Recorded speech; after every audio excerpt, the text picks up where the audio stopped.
ये है एस्ट्रो ग्रहों की पाठशाला में आपका स्वागत है। मैं हूँ विनोद गुप्ता। आज जो हमारा विषय है वो वाहन से संबंधित है।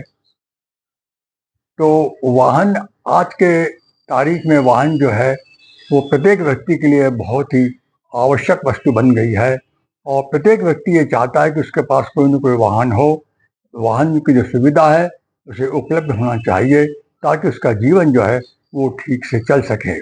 तो इसके भी कुंडली के अंदर कुछ योग ऐसे होते हैं जो आपको बिना कहे, यदि आपकी कुंडली में है ये योग हैं तो आपको बिना कहे समय के अनुसार आपको वाहन सुख मिलेगा और वाहन सुख जो है वो शुरू से आखिर तक आपकी लाइफ तक भी रहता है।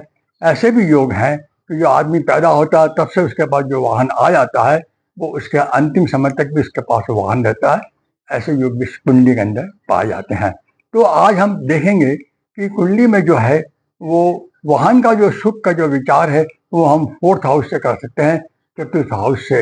यदि चतुर्थ हाउस में या चतुर्थ ग्रह घर में यदि कोई शुभ ग्रह बैठा हुआ है तो वो उस व्यक्ति को जो है वाहन सुख अवश्य मिलेगा।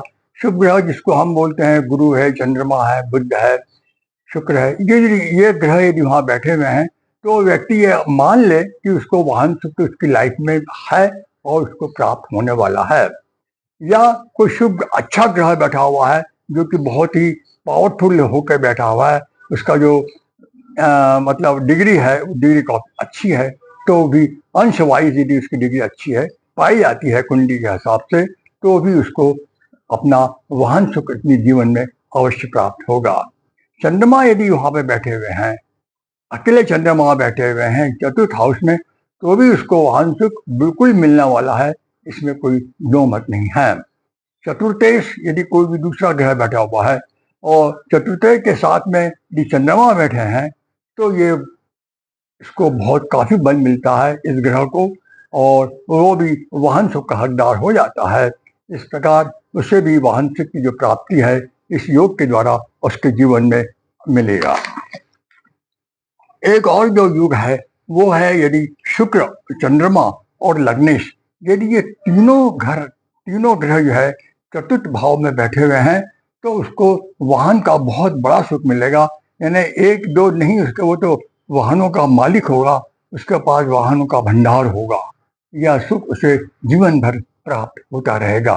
पर हाँ, इसमें एक थोड़ी सी समस्या यह है कि यदि इस ग्रह के ऊपर या इस घर के ऊपर कोई पाप ग्रह का प्रभाव पड़ रहा है, जैसे राहु है, शनि है, तो ये जो है ये बहुत कमजोर हो जाता है और कमजोर होने के कारण उसे बहुत ही साधारण वाहन सुख भी जीवन में प्राप्त होता है।